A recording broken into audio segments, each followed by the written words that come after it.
Assam police we want ST. No ST, no rest.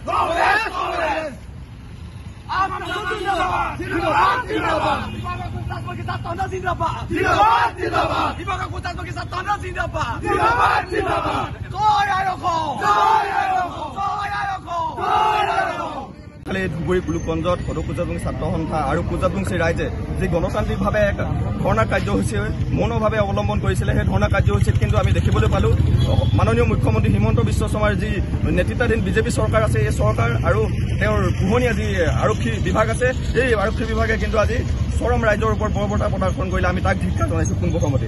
আমাৰ কথা হৈছে কি গণতান্ত্ৰিক কি আজি গণতান্ত্ৰিক অধিকাৰ বিচাৰি আজি ৰাজপথত আন্দোলন কৰিব নোৱাৰিব নেকি? গণতান্ত্ৰিক ব্যৱস্থাটোৰ ওপৰত চৰকাৰখনৰ কি বিশ্বাস নাই নেকি? তেনেহলে আজি বৰ্বৰতাৰ প্ৰদৰ্শন কৰি কেৱল খিলঞ্জীয়া খাটি খোৱাৰ লোকে নিজৰ অধিকাৰৰ কাৰণে আহিছে। আজি হিমন্ত বিশ্ব শৰ্মাৰ পৈতৃক সম্পত্তি বিচাৰি যোৱা নাই।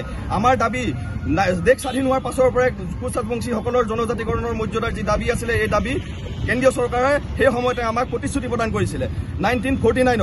সেই সময়ৰ পৰা দাবী আমি উত্থাপন কৰি আহিছো। বিগত সময়ত বিভিন্ন ধৰণৰ কাৰ্যসূচী আমি গণতান্ত্ৰিক প্ৰক্ৰিয়া আমি বিশ্বাস কৰি গণতান্ত্ৰিকভাৱে আমি কৰি আহিছো। কিন্তু বৰ্তমান সময়ত হিটলাৰী শাসন চলোৱা হিমন্ত বিশ্ব শৰ্মা ডাঙৰীয়াই যি ধৰণৰ চৰম অৰাজকতা অসমখনত সৃষ্টি কৰিছে তাক আমি ধিক্কাৰ জনাইছো। হিমন্ত বিশ্ব শৰ্মা মাননীয় হিমন্ত বিশ্ব শৰ্মা ডাঙৰীয়াক আমি ৰজা পাতিছো, ৰাইজে ৰজা পাতিছে। তেওঁ পাহৰি গ'লে নহ'ব যে আমাৰ এইটো দাবী নহয়, কোচ ৰাজবংশীসকলৰ এইটো দাবী নহয়, এইটো আমাৰ অধিকাৰ। এই অধিকাৰ আমাক অতি সোনকালে প্ৰদান কৰিব লাগিব।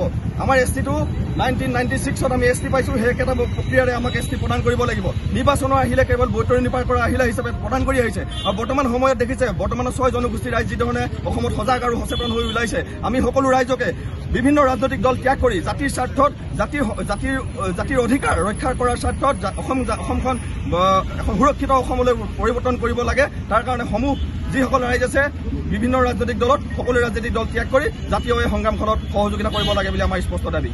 আপোনালোকে দেখা পাইছে যোৱাকালি ধুবুৰীত আমাৰ কোচ ৰাজবংশী ছাত্ৰ সন্থা আৰু কোচ ৰাজবংশী ৰাইজে গণতান্ত্ৰিক প্ৰক্ৰিয়াৰে জনজাতিকৰণৰ কাৰণে ৰাজপথৰ আন্দোলন কৰিবলৈ ওলাই আহিছিলে। কিন্তু আমাৰ অসম চৰকাৰখনে এই হিটলাৰী চৰকাৰ বুলি ক'ব লাগিব, এই হিটলাৰী চৰকাৰখনে আৰু প্ৰশাসনে কোচ ৰাজবংশী আমাৰ নিৰীহ জনগণৰ ওপৰত যি অত্যাচাৰ চলাইছে আমি আক্ৰাছ কোচ ৰাজবংশী ছাত্ৰ সন্থা উজনি মধ্য সমিতিৰ তৰফৰ পৰা অসম চৰকাৰক ধিক্কাৰ প্ৰদান কৰিছো। আৰু 2026 চনত যি নিৰ্বাচন আহি আছে প্ৰত্যেকটো নিৰ্বাচনতে আমাৰ কোচ ৰাজবংশী ৰাইজক অকল লালিপপ দিছে, জনজাতিকৰণৰ ওপৰত অকল লালিপপ প্ৰদান কৰিছে। কিন্তু এইবাৰ আমি চৰকাৰৰ কোনো লালিপপ নেখাওঁ। এইবাৰ উচিত প্ৰত্যুত্তৰ দিয়া হ'ব 2026ৰ নিৰ্বাচনত। আপোনালোকে জ্ঞাত যে শিৱসাগৰ সমষ্টিটো আমাৰ কোচ ৰাজবংশী ৰাইজে নিৰ্ণায়ক ভূমিকা ল'ব পাৰে। এইবাৰ আমি কোচ ৰাজবংশী ৰাইজে এইবাৰ দেখুৱাম, চৰকাৰখনক আমি দেখুৱাম যে কোচ ৰাজবংশী ৰাইজে কি কৰিব পাৰে। কোচ ৰাজবংশী ৰাইজ জাগিছে আৰু জাগিবই। আৰু কোচ ৰাজবংশী ৰাইজে জাগিলে যে চৰকাৰখনক যে সলনি কৰি দিব পাৰে আমি সেই প্ৰত্যুত্তৰ প্ৰদান কৰিম 2026ৰ ইলেকশ্যনত। আৰু আমাৰ এই গণতান্ত্ৰিক আন্দোলনত কোনেও মুখিমুখ কৰিব নোৱাৰে। আমাৰ এই গণতান্ত্ৰিক আন্দোলনৰ এটাই ধ্বনি হ'ব জয় শুক্ৰনাচাই, জয় শুক্ৰনাচাই।